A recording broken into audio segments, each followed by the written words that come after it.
खूबसूरत ये city, zero pollution, आसमान इतना साफ कि ऐसा लगता है जैसे बादल बिल्कुल पास में ही है। बहुत खूबसूरत ये जगह है। मैं हूँ इस समय ब्याल्सको ब्याला, यही मेरी नई लोकेशन है। पहले मैं काटोबिस सोस्नोबिक में रहता था, लेकिन अब मैं ब्याल्सको ब्याला में ही रहता हूँ। नमस्कार दोस्तों, मैं आपका दोस्त अजय राघव। उम्मीद करता हूँ आप सब लोग अच्छे होंगे। बहरहाल मुझे तो इतना वक्त नहीं मिल पाता कि वीडियोस वगैरह बनाने के लिए, लेकिन आज मैं आपसे बात कर रहा हूँ इस बारे में कि 1 जून के बाद में जो यहाँ पर रूल्स चेंज हुए हैं, तो आप लोगों के लिए क्या क्या चेंजेस होने वाले हैं। जो लोग पोलैंड आना चाहते हैं गल्फ कंट्री से, इंडिया से, उनके लिए वीज़ा सक्सेस रेशियो अच्छा होने वाला है, या नए रूल्स जो चेंज हुए हैं उन लोगों को उसका कोई बेनिफिट मिलेगा या नहीं मिलेगा, और जो ऑलरेडी लोग पोलैंड के अंदर हैं उन लोगों को उसका क्या बेनिफिट है। इसके बारे में दोस्तों मैं बात करूंगा आज आपसे। तो बात यह है, यहाँ पर पोलैंड के अंदर एक तरीके से आप ये कह सकते हो कि पोलैंड एक हारे का सहारा आप कह सकते हो। जो भी बंदा बेचारा क्रोएशिया में आकर के फंस जाता था, सर्दियों में उसको जॉब वगैरह नहीं मिलती थी, पोलैंड में हमेशा जॉब्स अवेलेबल रहती थी। माल्टा में स्किल पास की रिक्वायरमेंट पड़ती है, वहाँ भी जॉब्स की दिक्कत रहती थी, वहाँ से भी लोग इधर बहुत आते थे। रोमानिया बुल्गारिया जब से इधर खुला था, शेनिगन ज्वाइन किया था, वहाँ से भी बहुत बड़ी तादाद में लोग इधर आने लगे थे, क्योंकि सैलरी का जो डिफरेंस था वो लगभग आधे आधे का हो गया था। उधर लगभग 40-50 एवरेज सैलरी पड़ती थी, जबकि इधर 1 लाख एक एवरेज सैलरी है, जिसकी वजह से यहाँ पर क्राउड बहुत ज़्यादा हो गया था। उस हिसाब से गवर्नमेंट के पास में टैक्सेस नहीं आ पा रहे थे, तो यहाँ की गवर्नमेंट ने प्लान किया कि हम सिर्फ पॉलिश वीज़ा पर ही काम करेंगे। कुल मिलाकर के नया रूल अब यही है कि इस कंट्री में अगर किसी को आना है, पोलैंड के अंदर आकर के काम करना है, तो उसको पोलैंड वीज़ा ही अप्लाई करना पड़ेगा, चाहे वो गल्फ कंट्री से आना चाहता है या फिर ऑलरेडी जो लोग यूरोपियन कंट्रीज़ में रहते हैं लाइक क्रोएशिया, माल्टा और भी जो शेंगन जोन की कंट्रीज हैं। अगर वो यहाँ आना चाहता है तो उसको भी पोलैंड का वीज़ा अप्लाई करना पड़ेगा, और वीज़ा लेकर के पोलैंड में आकर के ही वो काम कर सकता है। यही एक लीगल वे है यहाँ पर आकर काम करने का। तो अब उन वर्कर्स का तो इधर आना बंद हो गया है, क्योंकि देखिए आपको, देखिए यहाँ पर मैं आपको एक चीज़ दिखाता हूँ। ये देखो अखरोट का पेड़ है, ठीक है, आप जो देख रहे हो ना, ये अखरोट का पेड़।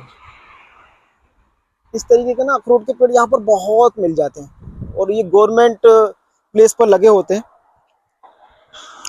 आप आराम से ये सूख जाते हैं। ऐसे फ्रूट्स के फल बहुत यहाँ पर होते हैं, तोड़ करके आप खा सकते हो। ऐसे ही सेब के पेड़ यहाँ बहुत मिल जाते हैं, अंजीर के पेड़ बहुत मिल जाते हैं, जो मतलब पब्लिक प्लेस पर लगे होते हैं, जो गवर्नमेंट की प्रॉपर्टीज में लगे होते हैं, बहुत सारे।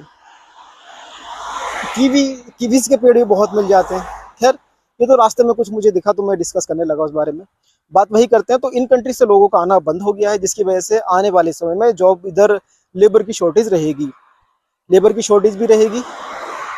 तो जो लोग ऑलरेडी पोलैंड के अंदर हैं वो पोलैंड से मूव होने का ना सोचे कहीं। लोग एक दूसरे की बातों में आकर के इधर उधर बहक जाते हैं, और वो कोई कहीं भागने की कोशिश करता है, कोई कहीं भागने की कोशिश करता है, उस चक्कर में उनके डॉक्यूमेंट्स में नहीं बन पाते हैं। पोलैंड में आपको आपके राइट्स पूरे तरीके से मिलेंगे।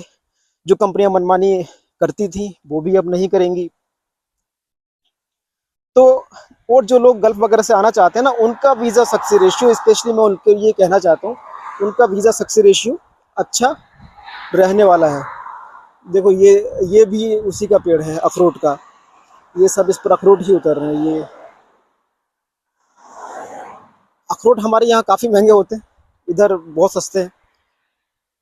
सस्ते क्या, अब ये पक जाएंगे, सूख जाएंगे, ऐसे ही गिर जाएंगे, बारिश पड़ेगी सड़ जाएंगे, फिर रुक जाएंगे, ये चलता रहता है। खैर,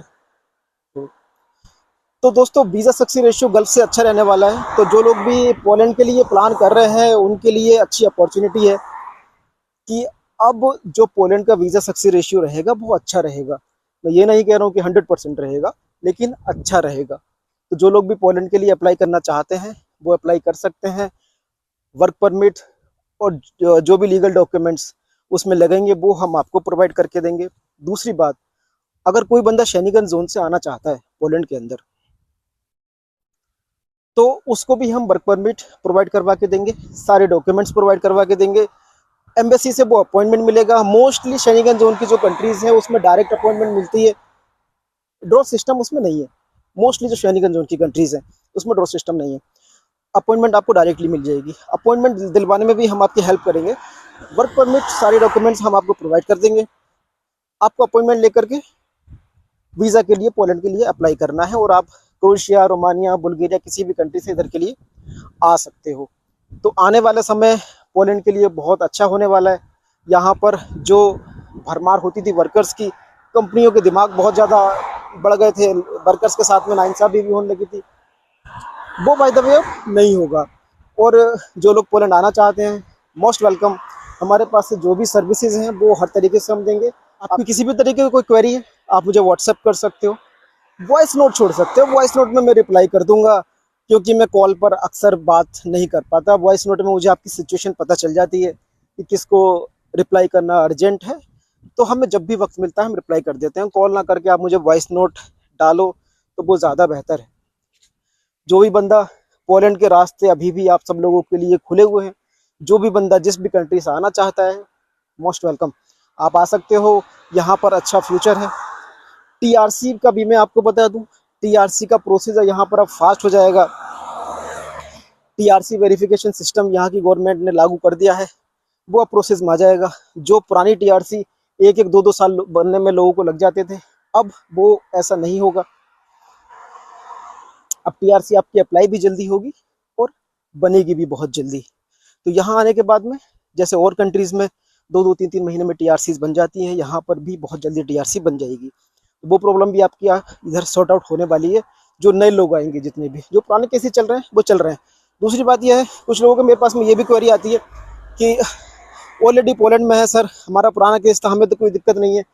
1 जून से पहले के जिसके भी टीआरसी अप्लाई हो चुकी है, जिसके भी जो भी सिस्टम है, जो भी जिस कंडीशन में है, उसको कोई दिक्कत नहीं होने वाली है किसी भी तरीके की। और अगली वीडियो मैं इस टॉपिक पे बनाऊंगा कि यहाँ पर लोग विदाउट वर्क परमिट काम कर रहे हैं पोलैंड के अंदर, बहुत सारे लोग। सही है या गलत है? क्योंकि डिपोर्टेशन अभी भी यहाँ पर हो रहा है।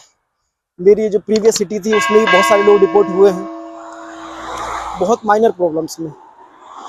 तो इस बारे में मैं डिस्कस करूँगा। तो आज के लिए बस इतना ही।